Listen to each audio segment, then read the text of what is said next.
এর মধ্যে জেনে গেছেন যে পশ্চিমবঙ্গের যে বিধানসভা নির্বাচন হয়েছে এপ্রিলে, সেটির ফলাফল ইতিমধ্যেই প্রকাশিত হয়েছে এবং আমরা দেখতে পেলাম যে ভারতীয় জনতা পার্টি 206টি আসন পেয়েছে, যেটা মোট ভোটের এখনো পর্যন্ত ফলাফল অনুযায়ী সেটা হচ্ছে 45.80% ভোট পেয়েছে। এবং এতদিন যে তৃণমূল কংগ্রেস ক্ষমতায় ছিলেন তারা ভোট পেয়েছে 40.85% শতকরা হারে। আমি ভারতের রাজনীতির বিষয়াদি একটা গণতান্ত্রিক মানে বৃহৎ গণতান্ত্রিক রাষ্ট্র হিসেবে সেটা নিশ্চয়ই ফলো করি, দেখি, বিশ্লেষণ করি, যেটা সারা পৃথিবীর অন্যান্য দেশের রাজনীতিকে ফলো করি। কিন্তু ভারতীয় রাজনীতিতে হস্তক্ষেপ বা তাদের ব্যাপারে কোনো ধরনের মন্তব্য বা ভারতীয় রাজনৈতিক নেতাদের বিরুদ্ধে মন্তব্য, এগুলো আসলে আমার উদ্দেশ্য নয়, করিও না। 2024 সালের 5ই আগস্টের পর আমি জীবনের প্রথমবারের মতো কিন্তু ভারতে যাই হচ্ছে এই 5ই আগস্টেরই পর। ইংল্যান্ড থেকে আমার মার, অনেকেই জানে যে আমার মার চিকিৎসা চলছিল, সেই চিকিৎসা শেষে একটা পর্যায়ে চেন্নাই থেকে আমার কলকাতাতে প্রথম যাওয়া হয়। তো গত 2 বছর ধরে এই পশ্চিমবঙ্গের সাথে আমার একটা ভীষণ হৃদ্যতার সম্পর্ক তৈরি হয়েছে।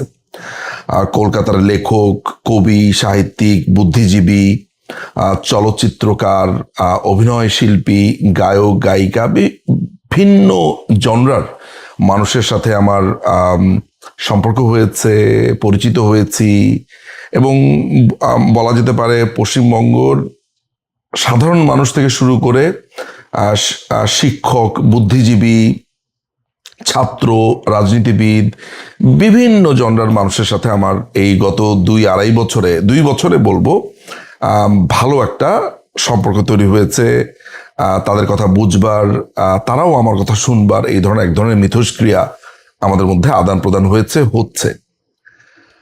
ভারতের বিভিন্ন অঞ্চলে যখনই গেছি, বিভিন্ন স্টেশনে, রাস্তায়, পথে ঘাটে, কফি শপে, সেখানে আমার ভক্তদের পেয়েছি, আমার অনুরাগীদের পেয়েছি। এটা আমার জন্য অনেক বিশাল পাওয়া। আমার মতো একজন অভাজনের ভক্ত এই ভারতবর্ষে রয়েছে, পশ্চিমবঙ্গে, সেটি আমার জন্য অনেক বড় একটা পাওয়া। এই ভালোবাসাটুকু আমি পেয়েছি নানান রকম করে। তো সেই জায়গা থেকে আমি বলি যে ভারতের এই রাজনীতি, ভারতের চিন্তা, তাদের কালচার, এগুলোর দিকে বরাবরই আমার নজর ছিল বটে। তো কিছুদিন আগে আমি লক্ষ্য করেছি যে সাবেক যে মুখ্যমন্ত্রী শ্রীমতী মমতা ব্যানার্জি, তার ভাইপো অভিষেক ব্যানার্জি, ছেলেটিকে আমার কিন্তু খুব স্মার্ট মনে হতো যে সবাই বলতো যে খুব স্মার্টলি কথা বলে, পরবর্তী মুখ্যমন্ত্রী মনে হয় তিনিই হবেন, খুবই তার ফিউচারে কথা বলতেন এবং তার বেশ কিছু বক্তব্য শুনেছি দুর্দান্ত। কিন্তু ছেলেটি গত 2-3 সপ্তাহ আগে বা গত মাসে ধুম করে বলে ফেললো যে বাংলাদেশের মাননীয় প্রধানমন্ত্রী শেখ হাসিনা, বাংলাদেশ আওয়ামী লীগের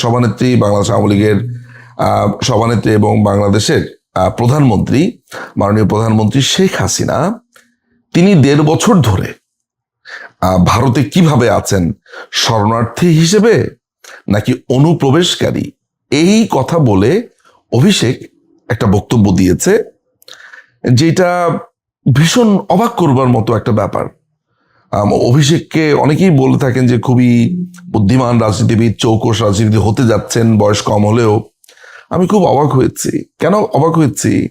যে ভারতের যতগুলো রাজনৈতিক দল রয়েছে মেইন স্ট্রিমের, তারা প্রত্যেকে মাননীয় প্রধানমন্ত্রীকে ভারতে ওয়েলকাম জানিয়েছেন। আপনারা জানেন যে 5ই আগস্টে মাননীয় প্রধানমন্ত্রীকে বাংলাদেশের সশস্ত্র বাহিনী একটি নিরাপদ জায়গাতে সরিয়ে নেয় বাংলাদেশে একটি বৃহৎ জঙ্গি আক্রমণের প্রেক্ষিতে।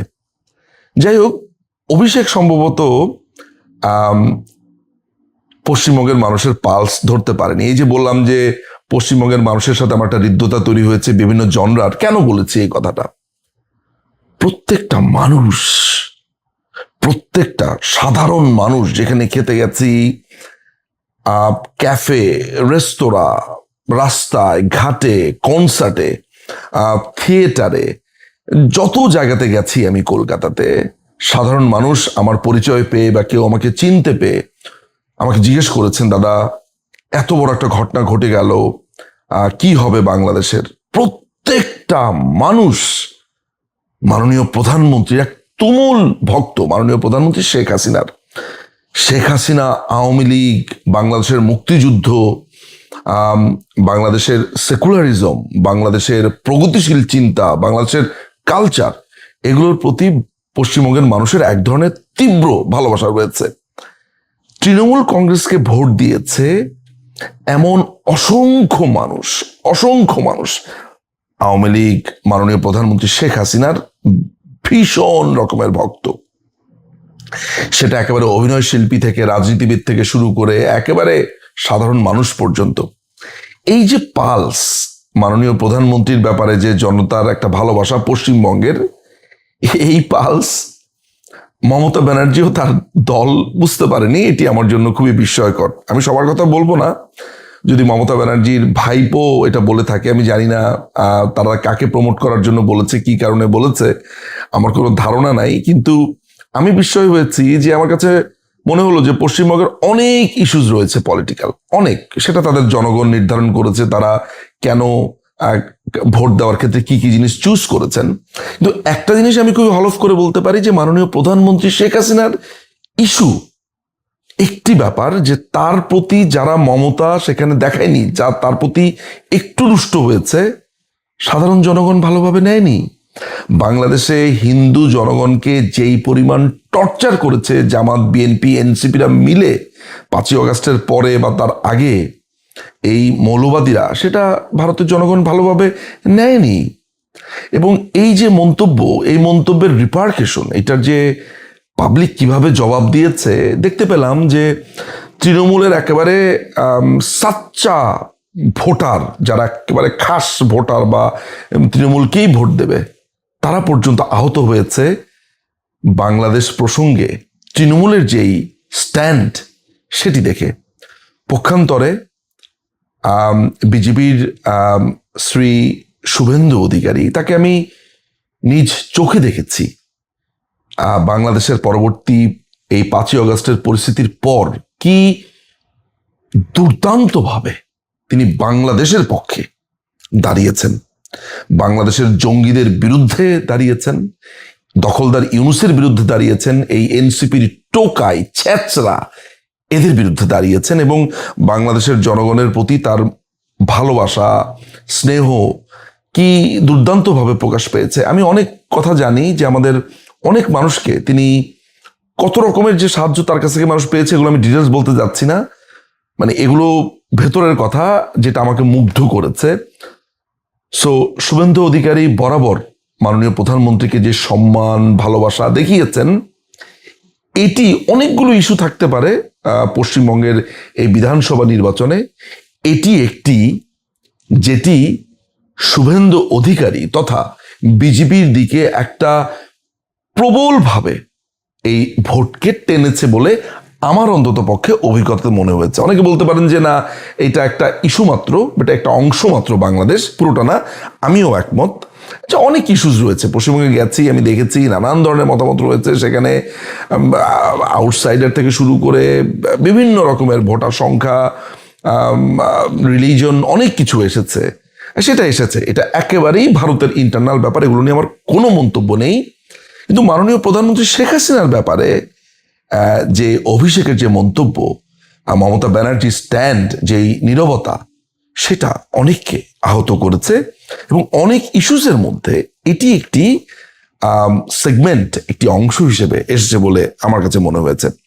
সেই জায়গা থেকে শুভেন্দু অধিকারীকে আমি ব্যক্তিগতভাবে কৃতজ্ঞতা জানাই, ভালোবাসা জানাই, তার প্রতি আমার সম্মান রয়েছে। তিনি যেভাবে স্ট্যান্ড দাঁড়িয়ে গেছেন বাংলাদেশের মানুষের জন্য, বাংলাদেশের যারা হিন্দু ধর্মাবলম্বীদের উপরে যে অত্যাচার করা হয়েছে সেটার ব্যাপারে যেভাবে তিনি স্পষ্ট বক্তব্য দিয়েছেন। এবং আরেকটা ব্যাপার, যে ভারতের যেই পশ্চিমবঙ্গের যে মিডিয়া, তাদের সাথে তো আমার একেবারে আত্মার মতো একটা সম্পর্ক হয়েছে।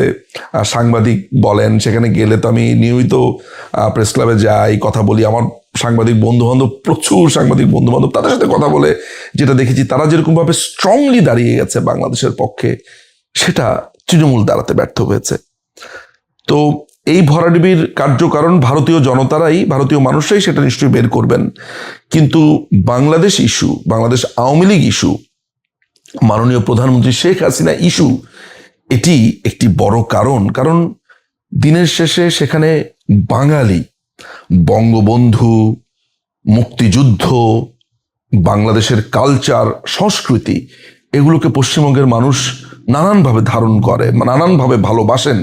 এইটা থেকে কিন্তু এগুলোর অনেক বড় ইতিহাস রয়েছে। 47-এর দেশভাগের স্মৃতি, বাংলাদেশের স্মৃতি, একটা বড় অংশ 47 দেশভাগে পরে এখানে এসছে। সো এগুলো অনেক ইস্যুস রয়েছে। আমি নিজে মনে আছে কলেজ স্ট্রিটে যখন আরজি করের ঘটনাটা ঘটলো, সেখানে দেখেছি মানুষের কি তীব্র প্রতিবাদ। 5ই অগাস্টের পরে আমি রাস্তা দিয়ে হেঁটে যাচ্ছিলাম, মানুষ ধরে সেখানে আমাকে চিনতে পেরে আমাকে বক্তৃতা দিতে পর্যন্ত আমি সেখানে গেছি। আমি সেখানে বাংলাদেশের কথা বলেছি, বাংলাদেশের মানুষের কথা বলেছি, বাংলাদেশের মানুষের উপর নির্যাতনের কথা বলেছি, বাংলাদেশের হিন্দুদের উপরে, খ্রিস্টানদের উপরে, বৌদ্ধদের উপরে জামাত, বিএনপি, এনসিপি, এই টোকাই, হিজবুত তাহরির, এদের অত্যাচারের কথা বলেছি। ফলে সেখানে আমি দেখেছি যে এই জায়গাতে কিরকম ভাবে একটা স্ট্রং। ফলে মমতা ব্যানার্জি এবং তার ভাইপো বা তার দল হয়তোবা এই পুরো ব্যাপারটা ধরতে অক্ষম হয়েছেন, এবং অনেকগুলো ইস্যুজের ভেতরে এটি যে একটি ইস্যু সেটির বলার অপেক্ষাই রাখে না। এই ব্যাপারটাই আসলে আলোচনা করবার জন্য আজকে আমার এই ভিডিও। মোদ্দা কথা হচ্ছে যে আপনি যখন পাবলিকের পালস ধরতে পারবেন না, আপনি যখন সাধারণ মানুষের হৃদয়ঙ্গম করবার যেই টপিক, সেটাকে যখন আপনি আহত করবেন, নির্যাতন করবেন, তখন ফলাফল কেমন হতে পারে এটা আমরা এখন দেখতে পেয়েছি। তো এতটুকুই বলার ছিল। বিধানসভাতে জয়ী দল বিজেপিকে তথা বিশেষ করে শুভেন্দু অধিকারীকে আমার হৃদয় নিংড়ানো ভালোবাসা, শুভেচ্ছা, কৃতজ্ঞতা আমার রইল। বিজিতদের প্রতিও আমার শুভকামনা রইল। নিশ্চয়ই তারা ভবিষ্যতে এসব সমস্ত কিছু লক্ষ্য করবেন।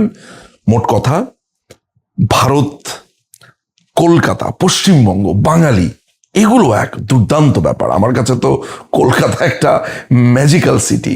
পশ্চিমবঙ্গে যারা গেছেন তারা জানেন আমি কি মিন করছি। তার মানুষ, তার কালচার, তার চিন্তা, তার ভাবনা, তার বই পড়া, তার মানে এক অসাধারণ এক ব্যাপার এই পশ্চিমবঙ্গ। আমি পশ্চিমবঙ্গের সমস্ত মানুষকে আমার ভালোবাসা জানাই, শুভেচ্ছা জানাই। আপনাদের সিদ্ধান্তের প্রতি আমাদের সম্মান রইল, ভালোবাসা রইল। অনেক ধন্যবাদ। জয় বাংলা, জয় বঙ্গবন্ধু, বাংলাদেশ চিরজীবী হোক।